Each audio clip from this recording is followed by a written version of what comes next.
La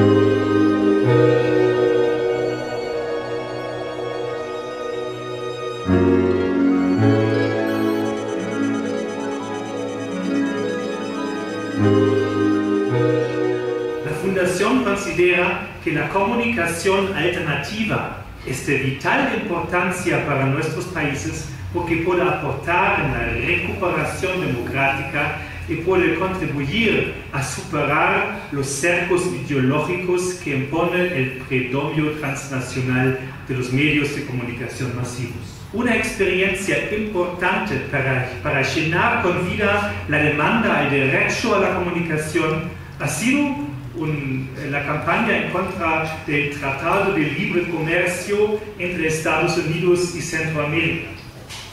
Yo personalmente tuve el privilegio de asistir como integrante del Centro de Comunicación Voces Nuestras, una contraparte de la Fundación Rosa Luxemburg en Costa Rica, a este momento histórico en Centroamérica.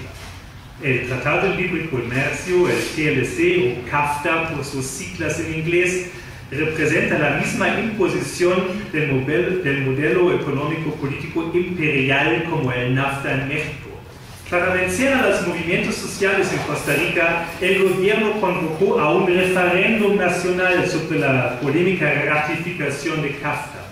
Un referéndum que desde afuera parecía una herramienta plenamente democracia de modelo, la Suiza de Centroamérica, pero desde adentro ha sido una experiencia completamente desigual, antidemocrático y fraudulenta. Los cierran los pocos espacios críticos que existían en los programas en radio, en la televisión, despiden periodistas y ante esta situación con una demanda limitada pero muy concreta, no al TLC, se llena de vida la demanda por el derecho a la comunicación. En este referéndum que se celebró el 7 de octubre en 2017 en Costa Rica, nacen weblogs de información independiente y crítica en cada rincón del Internet costarricense. En YouTube se llena de filmes y documentales en contra de CAFTA, entre ellos las obras irónicas del famoso videoartista Camus. Se presenta en el noticiero alternativo La Otra Cara y a escala nacional se crea La Señal de Corazón, una red de corresponsales comunitarios de radio que transmiten sus noticias basadas en las agendas de los movimientos sociales y rurales en algunos radios locales y a veces vía una frecuencia de radio abierta pirata. El caso del movimiento del no al TLC en Costa Rica representa, de mi punto de vista, un muy buen y valioso ejemplo cómo la comunicación alternativa se puede transformar en una realidad de construcción social. Así entiendo la comunicación más allá de la denuncia. En lo que se refiere a los medios de comunicación en México, yo acá empiezo por responder a una pregunta que se hace todo el mundo. ¿Hay libertad de prensa en México? Bueno, yo respondo sí, sin titubeos. El asunto es cómo se ejerce esa libertad de prensa. ¿Hasta dónde quieren las empresas que se ejerza? ¿Hasta dónde quieren incluso muchos compañeros, muchos colegas periodistas ejercer esa libertad? Y yo diría que hay una fecha muy significativa de esta apertura en los medios que coincidió con la entrada en vigor del Tratado de Libre Comercio de Norteamérica. Ese mismo día, si ustedes recuerdan, estalló la rebelión zapatista en Chiapas. Hasta entonces la radio informativa en México había sido verdaderamente marginal y muy mal. El gobierno controlaba por diversos medios a los medios en lo que se refiere a la parte periodística específicamente. Y esas formas de control con los boletines, los chayotes, la publicidad, el papel, las condonaciones de deudas, etc. Es un mecanismo de control, un conjunto de mecanismos que se mantuvieron operando hasta bien entrados los años 70. En los años 70, algunos de ustedes recordarán que el periódico Excelsior, dirigido por Julio Scherer, hizo un intento de ejercer la libertad de expresión en serio, y fue aplastado por un golpe de mano del gobierno de Luis Echeverría. Después de la salida de Julio Scherer y este grupo de Excelsior, surgió la revista Proceso, que ha ejercido la libertad de expresión contra viento y marea durante todos estos años, desde fines de 1976. Posteriormente, un año después, se creó el periódico 1+1. Después salimos un grupo de 1+1 y fundamos La Jornada, que se mantiene hasta ahora afortunadamente. Yo creo que es un periódico que da otra versión de los hechos. La Jornada es una sociedad anónima, pero una sociedad anónima en la que quienes tienen el voto son los periodistas y articulistas que no pertenecen a la redacción, pero forman parte pues, del periódico, que tienen un paquete de acciones. Tienen un paquete de acciones que es exactamente el mismo, el del director, el de un colaborador o el de un reportero. Eso le da un funcionamiento, en la práctica le da un funcionamiento de cooperativa a ese periódico, y eso es lo que nos puede explicar por qué La Jornada tiene la línea que tiene. Gracias a la existencia pues, de esos medios de vanguardia, es que otros periódicos se ven obligados a abrir el abanico de sus opciones políticas, a darle espacio a colaboradores que pueden tener un punto de vista que no coincide con el del periódico y con el del gobierno. Yo dirigía la sección juvenil del Universal en 1971 y me tocó cubrir el Festival de Avándaro. Todos los periódicos decían que aquello había sido una orgía gigantesca, que se practicaba el sexo al aire libre sin ningún recato. Yo dije, bueno, yo no fui a esa fiesta. Estaba en otro lado. La presidencia de la República había dado la orden de publicar esa información y no otra. Y todos los periódicos la publicaron. Era 1971, ya había pasado el movimiento de 68, había pasado la matanza del Jueves de Corpus en 1971, y el control de la prensa era absoluto. Bueno, hoy eso sería impensable.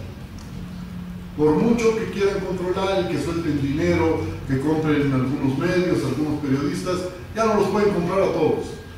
Ha habido también una evolución dentro del gremio periodístico y hoy hay muchos compañeros que están decididos a ejercer la libertad de expresión, incluso con el interés de su empresa. Las TICs son lo que fue la imprenta en un momento, lo que fue la radio en otro momento. Las nuevas tecnologías son un canal, no son un actor político por sí mismo, pero los movimientos sociales utilizamos las TICs para transmitir esas apuestas, para que los otros los reconozcan. Si la comunicación no es solo para la denuncia, entonces ¿para qué? Y yo por eso digo que los movimientos utilizamos la comunicación para reconocernos y para conocernos, para comprender las apuestas de los otros y para comunicar nuestras apuestas, para coordinar acciones globales y para visibilizar lo construido en lo cotidiano y localmente, para solidarizarnos simultáneamente ante la agresión de nuestros otros iguales, para incomodar las verdades mesiánicas y los caudillismos, para poner en duda las versiones terminadas sobre nuestras propias resistencias, sobre todo para autorrepresentarnos, para contar en primera persona nuestras dudas, nuestras alegrías, nuestras preguntas, para dialogar y, muy importante, descubrí yo, tanto en esta larga noche que estamos viviendo en México como en el Cairo, para autodefendernos. Por lo tanto, para mí, además de las discusiones sobre la brecha digital, el analfabetismo digital, creo que hay que centrarnos también en las certezas y reconocer que, por ejemplo, el medio más peligroso actualmente, a nivel global, pero sobre todo en México, es la radio, porque es así que llega a todas partes. Y por lo tanto también es donde más, yo creo, donde más se ha desarrollado el movimiento por los medios libres. Los radialistas son quienes van en otra etapa. Yo creo también que los medios alternativos, pero también los medios masivos, lo que ponen en el centro de la discusión es todo movimiento social. Lo que se plantea es el derecho a ser interlocutor, el derecho a ser hablante en el debate sobre lo que le afecta. En el México contemporáneo, las transmisiones, por ejemplo, de Radio Chinelo y otros radios libres sobre el movimiento de víctimas del terrorismo de Estado, que es como yo le llamo a todas estas campañas, incluso después del Pacto del Silencio, sirvieron para construir un relato común sobre la barbarie contemporánea.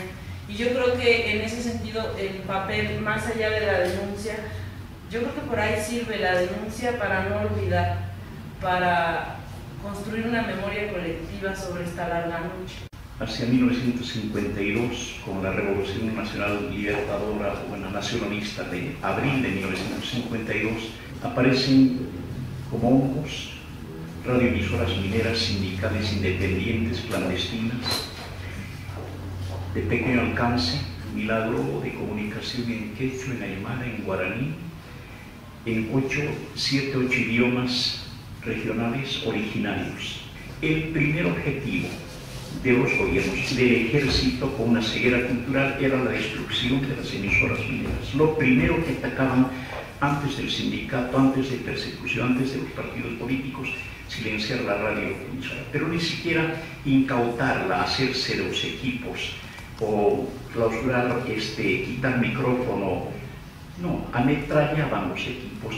Se da esta cosa extraordinaria que los trabajadores reclaman, por ejemplo, su pliego petitorio, mejoras salariales, más dotación de alimentos, mejores condiciones de trabajo, agua, salud, educación, en fin, y ponen en el tercer punto reposición de nuestras radioemisoras, nuestro derecho a la palabra. Por los mineros sabemos la diferencia entre la voz y la palabra. Voz tienen los vientos, voz tienen las campanas, voz tiene el río, voz tienen los pájaros, palabra solamente el hombre. Íbamos a una manifestación de Colquiri y yo me acerco con una grabadora, estrenando estas grabadoritas, las primeras que ya habían llegado. Los trabajadores me dieron con una alegría, con una curiosidad, con orgullo, porque las grabadoras de antes eran palabras así, que había que llevar como maletas, y me acerco y los militares no conocían este aparatito. Me acerco y le digo, oiga, ¿por qué no se tienen? ¿Por qué no nos dejan pasar? ¿Por qué vamos a cuidar la ciudad? Estamos aquí para cuidar la seguridad de esta ciudad. ¿Y qué pasa si los miembros deciden avanzar? ¿Van a disparar? ¿Cómo vamos a disparar? Son trabajadores, son por desarmados, muertos de hambre. Agitadores como usted podrían empujarlos, pero no vamos a disparar. Pierda cuidado. Son gente que nos mantiene, además nos da de comer. ¿No dicen ustedes eso? Regresé con mi grabadora, estaba ya llegando los trabajadores cuando empezó la balacera, compañeros. Yo puedo decir, son 19 minutos grabados desde el primer balazo hasta el final. Es el 23 de mayo, un día viernes por la tarde, cielo limpio, y una matanza. Yo conté 23 muertos, conté uno por uno, con grabadora en mano y llorando, diciendo barbaridades, porque perdí los estribos de la ecuanimidad, de la objetividad. Dije que eran unos hijos de puta los que habían baleado a la gente, después de jurar que no iban a disparar, y por la noche a las 8 de la noche hago la denuncia. Después de una explicación de 4 minutos de qué pasó, lanzo la grabadora sin editar, sin nada. Esa grabación es histórica, porque sirvió para documentar, animar a la gente a enfrentarse al gobierno. Y la radio en Bolivia cierra ese capítulo traumático, sangriento, para abrirse con Evo Morales. Actualmente hay 83 radioemisoras fundadas por Evo Morales. Que nos encontramos en una situación llena de retos, ¿no? Y de corrientes que van en contra de procesos sociales del lado en el que estamos. Hay mucha represión, hay invisibilización de grupos que a pesar de ser mayoría se les llaman minorías, ¿no? Pero esto, como ya insistí al principio, lejos de